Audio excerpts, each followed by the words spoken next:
तो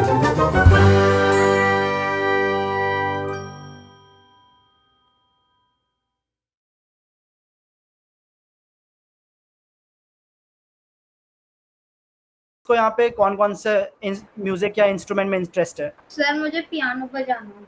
आदित्य, तुम्हारे घर पे पियानो है? हाँ सर, बट अभी वो पैक है। क्यों? अभी अरे नया आया है क्या? नहीं आया था, बट वो मेरी छोटी बहन है ना, तो वो छेड़ दिया उसकी वजह से। अच्छा, what about Abhijit, you? No sir. कोई इंस्ट्रूमेंट आज तक नहीं प्ले किया? No sir. कोई सुनने में पसंद है कोई instrument? Guitar. Guitar, okay. Ashwini, तुम्हारे एंड से? नहीं सर। अनाथालय में कोई म्यूजिक इंस्ट्रूमेंट्स नहीं है क्या? जी सर। कौन सा है? हारमोनियम है? हाँ सर। तो बजाते क्यों नहीं हो? सर नहीं आता है, पहले बजाते थे। तो हारमोनियम बजाने नहीं आता है, ये हम लोग छोटा सा खुद का पियानो बनाया है हम लोग ने, इस पे हम लोग बजा के देखेंगे कि क्या क्या है। ऋतुजा, तुम क्या बजाना आता है तुम्हें, कुछ कोई इंस्ट्रूमेंट? No sir. कौन सा इंस्ट्रूमेंट पसंद है? Sir piano. आदित्य ने बोला इसलिए बोल दिया कि सच में पसंद है? नहीं सर, सच में पसंद है। ठीक है, तो ये मिनी पियानो अकॉर्ड है। Let's get started. आज हम लोग की क्लास में यही सीखेंगे कि कैसे स्क्रैच से शुरू करने के बजाय जो लोगों ने बनाया हुआ है उसको रेप्लिकेट करके हम लोग सीख सकते हैं डिफरेंट चीजें। तो ये पियानो का कोड हम लोग ने उठाया कहाँ से है? walkme.com पे तुम लोग जाओगे अगर, तो walkme.com पे यहाँ पे नया आर्डुइनो बजाने के बजाय, क्लिक करने के बजाय नीचे जाना। बहुत सारे ट्रेंडिंग दिस वीक या एग्जाम्पल्स दिए हुए हैं, इसमें एक एग्जाम्पल है मिनी पियानो का। इन केस ये ना मिले तो हमसे पूछ लेना, I will send it to you. Mini piano पे क्लिक करोगे तो ये कोड खिल जाएगा। लेट अस सी कि ये क्या कर रहा है। प्ले पे क्लिक करते हैं टू चेक कि ये सर्किट क्या कर रहा है। ओके, चल गया। अभी तो कुछ हो नहीं रहा है, कोई लाइट नहीं चल रही है, बट यहाँ पे ये छोटा सा बजर एक लगा हुआ है। बजर, सबके घर में घंटी है क्या? Yes sir. घंटी से म्यूजिक बजती है या फिर नो सिर्फ सर। टुंग टुंग आवाज आती है? सर तुंग आवाज आती है सर। अश्विनी, तुम लोग क्या, हाँ है सर। घंटी से कैसी आवाज आती है? ठीक है, तो ये भी एक तरह की घंटी बजर है। तो तुम लोग की जो घंटी है ना, उसके अंदर भी ऐसा एक बजर लगा हुआ है। जो लाउड स्पीकर्स होते हैं उसमें भी इस टाइप का एक मैग्नेटिक बजर लगा होता है जिससे आवाज आती है। भी होता है। और ये देखो यहाँ पे बहुत सारे बटन्स लगे हुए हैं, तो लेट्स सी इनको प्रेस करते हैं तो क्या होता है।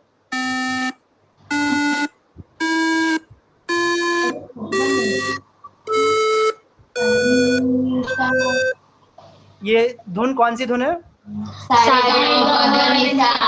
हाँ, तो और इसका उल्टा साथ में गाओ।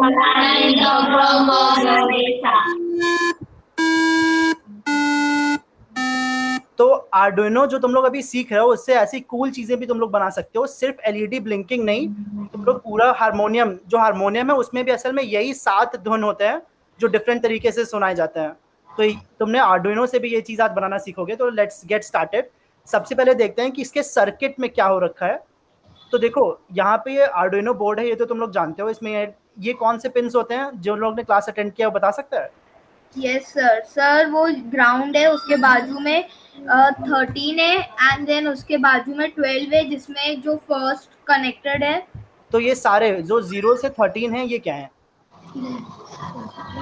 सर ये सारे पॉइंट्स है जहाँ पे हमारे जो वायर्स है वो कनेक्टेड है, जिससे कि हमारा आर्डिनो प्ले हो रहा है।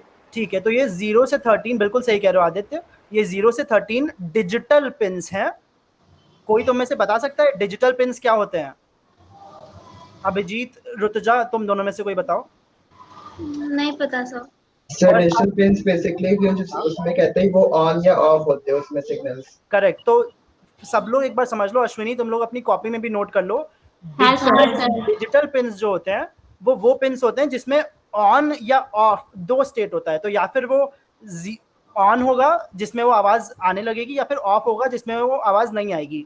बट दूसरे टाइप के पिन्स होते हैं, ये जो यहाँ पे एनालॉग पिन्स है, A0 से A5। मनोज, तुम फॉलो कर रहे हो ना? Yes sir. तो जो एनालॉग पिन्स होते हैं उसमें ऑन या ऑफ नहीं होता, उसमें स्टेट्स होती हैं। स्टेट से क्या मेरा मतलब है, जैसे कि अभी अगर तुम्हें आवाज निकालनी है तो तुम एक धीरी आवाज निकाल सकते हो या फिर बहुत तेज आवाज निकाल सकते हो, हा, है ना? तो जब सिर्फ ऑन ऑफ करते हो उसका मतलब है या फिर चुप है या फिर बोल रहा है। उसमें ये स्टेट्स नहीं होती धीरे तेज करने की। जब तुम पंखा चलाते हो तो उसमें 5 स्टेप्स होते हैं ना, 0 1 2 3 4। तो ये चीज डिजिटल से नहीं हो सकती, क्योंकि डिजिटल का मतलब ऑन या ऑफ। जब तुम्हें ऐसे रेगुलेट करना होता है कि धीरे बजाएं या तेज बजाएं, पंखा तेज चले या धीरे चले, एक्सेलरेटर गाड़ी का तेज गाड़ी चलाए या धीरे चलाए, उस केस में एनालॉग पिन्स यूज होते हैं, बिकॉज ये जीरो ऑन या ऑफ स्टेट्स नहीं होती इसमें। इसमें होता है 0 से 255, 255 इज हाईएस्ट। इन दोनों के बीच में नंबर सेट कर सकते हो। तो जो शायद पहली क्लास में विनय सर ने बताया होगा, फिर से बता देते हैं। डिजिटल एनालॉग अगर तुम सर्च करोगे इमेजेस में तो ये ऐसे बताया होगा सर ने, कोई ये वाला डायग्राम दिखाया होगा। दिखाया था क्या? हाँ सर। या फिर ये डायग्राम दिखाया होगा। तो इसमें देखो जो डिजिटल, हाँ सर यही दिखाया था सर। डिजिटल सिग्नल, सब लोग एक बार ध्यान से सुनो, मनोज, अश्विनी, तुम लोग स्पेशली। डिजिटल सिग्नल जो होते हैं वो सिर्फ 0 या 1, 0 या 5 वोल्ट, लो या हाई, ऑन या ऑफ, यही होते हैं, ठीक है। तो या फिर इधर टॉप पे होंगे या फिर तुरंत गिर के ऑफ हो जाएंगे, ठीक है। हाँ सर। और जो एनालॉग सिग्नल्स होते हैं, जो यहाँ पे पिंस में भी तुमने देखा था, ये एनालॉग, इसमें क्या होता है, ये भी 0 से 5 या 0 से -5 के बीच में ही होते हैं, लेकिन ये सिर्फ ऑफ या ऑन नहीं होते हैं, ये ऐसे चेंज हो सकते हैं।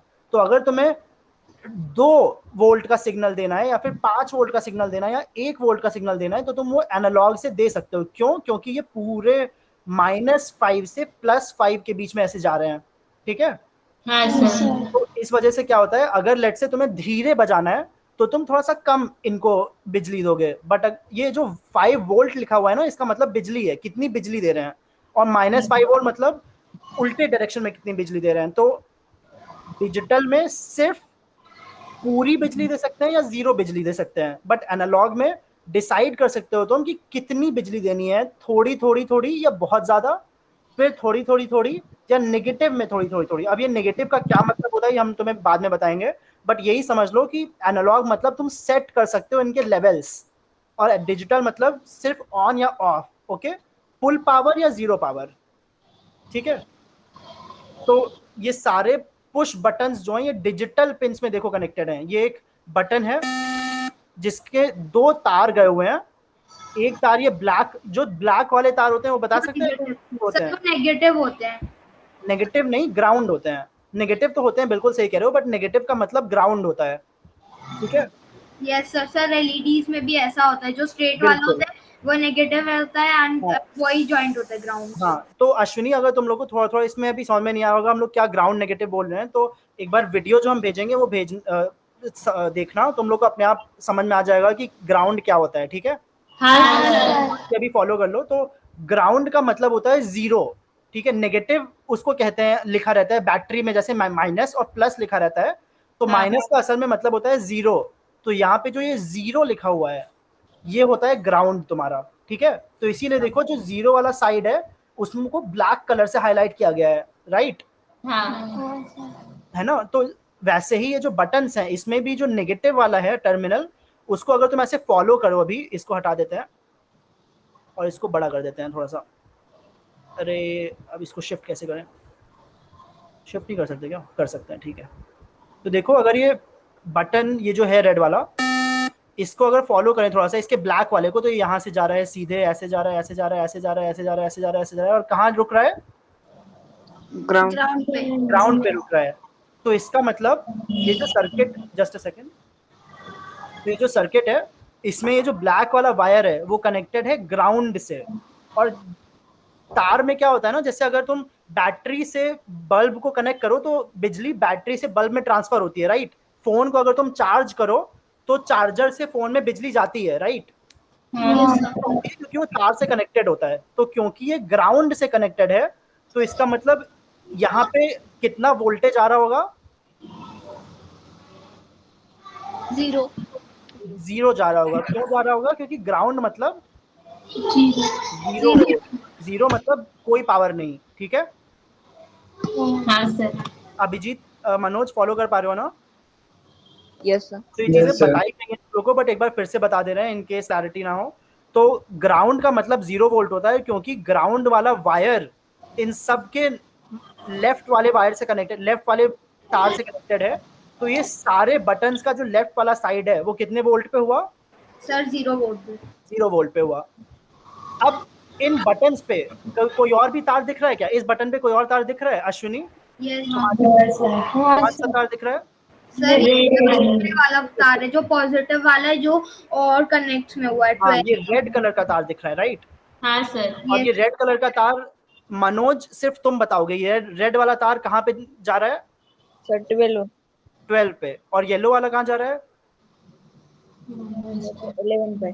ठीक है, तो इसका मतलब ये जो स्विच है तुम्हारा, इसका एक तार कनेक्टेड है ग्राउंड पे और दूसरा तार कनेक्टेड है 12 पे।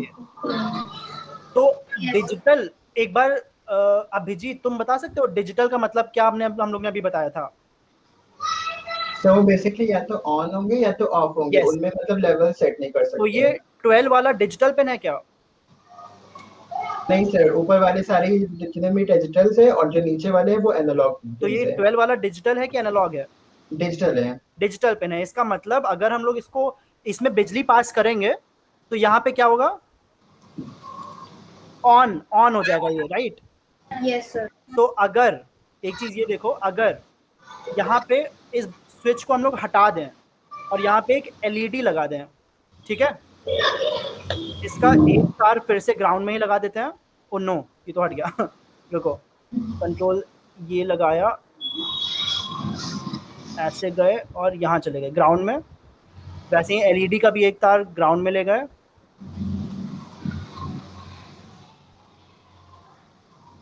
और दूसरा तार ले गए 12 पे। तो अब ये जो पहले वाले में जो बटन था, जो उसकी वॉइस आ रही थी, अब वो वॉइस नहीं आएगी, बट ये जो एलईडी होगा वो फ्लिक करेगा। यस, वो जल जाएगा, ठीक है? Yes, समझ? sir. तो एक बार अश्विनी, मनोज, अभिजीत, ऋतुजा, आदित्य फिर से ये चीज बता दे रहे हैं। हम लोग ने क्या किया, एक बटन हटा के एलईडी लगा दी। तो अब क्या होगा, क्योंकि ये 0 है और ये डिजिटल पिन है, तो यहाँ से बिजली जाएगी एलईडी में, और क्योंकि एलईडी को बिजली मिल जाएगी तो वो जलने लगेगा, ठीक है? हाँ सर। जब यहाँ पे एलईडी हटा देते हैं और इसके बजाय स्विच लगा देते हैं, तो वही बिजली स्विच के साथ जाएगी। बट स्विच में क्या होता है, बाय डिफॉल्ट वो ऑफ होता है, राइट? जब इसको प्रेस करते हैं तो वो ऑन हो जाता है ना? हाँ। हम लोग बीच में सर्किट यहाँ पे टूटा हुआ है, जब इसको प्रेस करते हैं तो ये यहाँ से हाई बिजली जाती है, अंदर जाती है, जैसे ही बटन को प्रेस करते हैं वो वापस जाती है ग्राउंड में और ये सर्किट कंप्लीट हो जाता है, ठीक है? क्योंकि सर्किट कंप्लीट हो जाता है और बटन प्रेस करते हैं तो वो आवाज आती है। क्योंकि क्यों आती है आवाज, वो भी हम लोग देखेंगे कोड से, ओके? यहाँ पे हमने एक बटन हटा दिया, उस बटन को फिर से ले आते हैं, वो फिर गए और यहाँ से पियानो फिर से बना दिया। तो इस सर्किट को तुम लोग समझ गए क्या हो रहा है? इस बजर के अलावा सब समझ गए? Yes, sir. ठीक है, तो मनोज नहीं, ऋतुजा बताएगी अब। ऋतुजा, जितना भी बताया उसके हिसाब से तुम एक बजर, ये जो बजर है इसके सर्किट को बता सकती हो कहाँ कहाँ लगा हुआ है? हाँ सर, बजल रेड एंड येलो, मतलब 8 में एंड 4 में लगा हुआ है। 4 में कहाँ लगा हुआ है? सर 4 में ही लगा हुआ है ना, यहाँ पे रेड। नहीं, तो सर्किट को ऐसे फॉलो किया करो। देखो ये सर्किट यहाँ से आया, रेड ऐसे गया और यहाँ 4 पे लगा, राइट? अब यहाँ पे देखो उन्होंने क्या किया, ये बजर का छोटा सा तार लिया रेड कलर का, इसको येलो से कनेक्ट किया, ठीक है? हाँ सर। तो जैसे तुम लोग ने घर पे भी इलेक्ट्रीशियन को देखा होगा, वो बिजली का तार लाता है और टेप से जोड़ देता है, राइट? Yes sir. तो वैसे ही ये रेड वाला जो तार था उसको येलो वाले तार से जोड़ दिया है, और फिर ये येलो वाला तार कहाँ कनेक्ट किया है? 8 में। और ऋतुजा, ब्लैक वाला तार कहाँ कनेक्टेड होगा बिना देखे बताओ? ग्राउंड में। ग्राउंड में। तो ये ब्लैक वाला अगर देखोगे तो जाते जाते ग्राउंड में कनेक्टेड है, ठीक है? तो यानी अगर 8 पे हम लोग कोई सिग्नल देंगे तो ये बजर बजेगा, है ना? ठीक है, अब इसका कोड देखते हैं। तो अश्विनी, तुम लोग नए आए हो, एक बार ये बता देते हैं। तो जब भी कोई भी मशीन तुम लोग चलाओ, चाहे ये आर्डुइनो वाली मशीन हो, चाहे अपना फोन हो, चाहे कोई और वॉशिंग मशीन हो या कुछ भी हो, उसमें एक तो ये हार्डवेयर होता है सर्किट वाला और दूसरा होता है कोड। कोड किस लिए यूज करते हैं अभिजीत बता सकते हो? सर उसको प्रोग्राम करने के लिए, उसको इंस्ट्रक्शन देने के लिए। हाँ, तो हार्डवेयर से तुमने सर्किट तो बना दिया, बट बटन प्रेस करने पे ये बजर को बजाना है, जैसे कि ये करते हैं, ये बटन प्रेस करने पे बजर बजे, ये चीज हार्डवेयर से तुम लोग नहीं सेट कर सकते, ये चीज तुम्हें कोड से सेट करनी पड़ती है, ठीक है? हाँ सर। तो अब हम लोग कोड समझेंगे कि इन लोगों ने कोड में क्या किया हुआ है। अब आई वांट मनोज, तुमने कोड समझा हुआ है थोड़ा थोड़ा ना, जो पिछली क्लास में सिखाया गया था? Yes sir. तो थोड़ा सा अपनी स्क्रीन को हम दिखा रहे हैं, इसको बड़ा कर सकते हैं क्या? हाँ, अब टॉप से एक बार इस कोड में जाते हैं और मनोज तुम बताना कि कौन कौन सी लाइन तुम्हें समझ में आ रही है। कोई और अगर मनोज नहीं बता पाएगा तो कोई और बता सकता है। सबसे पहले ये जो लिखा हुआ है, मनोज बता सकते हो ये क्या क्या लिखा हुआ है? पढ़ के बताओ। pitches.h है। ठीक, कभी देखा है कोड? नहीं सर। नहीं देखा है तो इसको अभी छोड़ देते हैं, यहाँ पे कमेंट कर देते हैं। यहाँ क्या करें, आई डोंट नो। किसी और को पता है ये लाइन क्या करेगी? सर ये सर- हेडर फाइल है, pitches.h फाइल, हेडर फाइल को इस फाइल में इंक्लूड किया गया है। अभिजीत, तुम्हें कोडिंग पहले से आती है क्या? ये सर थोड़ी बहुत आती है। अच्छा, ग्रेट। ऋतुजा, तुम क्या कह रही थी? सर मैं नहीं बोल रही थी, आदित्य बोल रहा था। अच्छा, Aditya, what were you saying? Sir, I was saying that one more option also enabled, like minipiano.ino, and in the top and in the diagram.jsno, in the between there is a pictures. Yes. Very good Aditya, एकदम Sherlock Holmes types तुमने ये तो notice किया। तो बिल्कुल सही कह रहे हो। तो क्या होता है ना, जैसे कि तुम्हारे कंप्यूटर में बहुत सारी फाइल्स होती है ना, तो वैसे यहाँ पे भी अभी 2 फाइल्स अभी तक हम लोग यूज करते थे। अगर तुम एक नया आर्डुइनो खोलोगे तो 2 फाइल्स तुम्हें दिखती हैं, sketch.ino और diagram.json, राइट? Yes sir. अगर इसके ऊपर हम लोग कोई लाइब्रेरी इंक्लूड करना चाहें, इंक्लूड पिक्चर्स, जैसे यहाँ पे यूज हुआ था pitches.h, तो इसका मतलब है इंक्लूड का जो कमांड होता है ये इस कोड को बताता है कि ब्रो यहाँ पे एक और फाइल है जो मुझे यूज करनी है, विच इज pitches.h, ठीक है? तो इसका मतलब जहाँ पे diagram.json और minipiano.ino पड़ा है, वहीं पे एक और फाइल पड़ी है pitches.h, उसको इस कोड में इंक्लूड कर लो, ठीक है? तो अगर यहाँ पे कोई और फाइल पड़ी होती, लेट्स से तुम लोग कोई और ऐसे ही डायग्राम देख रहे हो, दिखाई देते हैं, चलो ये सर्वो वाला कोड देखो, तो इसमें क्या लिखा हुआ है? Sir, include servo.h. तो ये दूसरी फाइल है include servo.h, ठीक है? डॉट एच का मतलब क्या होता है? जैसे बहुत सारी फाइल्स होती है ना, डॉट डॉक फाइल होती है, डॉट पीपीटी फाइल होती है, डॉट पीडीएफ फाइल होती है ना? Yes sir. तो वैसे ही डॉट एच फाइल होती है कोड, जैसे डॉट आईएनओ फाइल कोडिंग के लिए है ना, यस वैसे ही सर। डॉट एच फाइल होती है दूसरा हेडर वाला कोड लिखने के लिए, ये जैसे कोड है, ठीक है? तो डॉट एच का मतलब समझो कोड वाली फाइल है बस, ओके? सर पाइथन में इंपोर्ट करते थे। क्या? सर पाइथन में इंपोर्ट करके लिखते बिल्कुल, थे। जैसे पाइथन में तुम लोग इंपोर्ट करते थे, जिन लोगों ने पाइथन की क्लास नहीं ली है कोई बात नहीं, पाइथन में इंक्लूड जो है उसको इंपोर्ट कहते हैं, बाकी से कॉन्सेप्ट सेम है। तो इसका मतलब है तो एक चीज ये तुम लोग ध्यान से देख लो, जब भी कुछ सीख रहे हो ना तो बहुत जरूरी होता है उसके नोट्स बनाना। क्लास में भी टीचर बोलती होगी कि नोट्स बनाओ, राइट? Yes sir. तो कोड जब तुम ये करते हो तो इसमें भी नोट्स बनाने होते हैं। और नोट्स कैसे बना सकते हैं? जैसे ये लाइन तुमने पढ़ी और तुम्हें समझ में आया, अच्छा इस लाइन का मतलब होता है pictures.h नाम की फाइल है, उसका कोड यहाँ पे इंक्लूड कर लो। तो जिससे तुम लोग बाद में ये चीज याद रहे, यहाँ पे 2 बार ये स्लैश का सिंबल लगाना, इससे कमेंट हो जाता है। ये चीज पता थी तुम लोग को?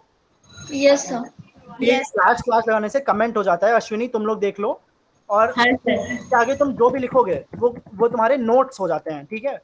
तो जैसे कि यहाँ पे इन्होंने टॉप पे नोट बना रखा है छोटा सा, मिनी पियानो फॉर आर्डुइनो का कोड, और ये क्या करता है, you can control the colourful buttons with your keyboard. वैसे ही हर कोड के पहले आई वुड सजेस्ट खुद से अपना ये कमेंट, अपना ये नोट लिख लिया करो, जिससे आज से 2 साल बाद, 5 साल बाद अगर कभी तुम इस कोड को दोबारा देखो तो तुम उस नोट्स को पढ़ के समझ सको कि ये कोड क्या करता था, ओके? हाँ सर।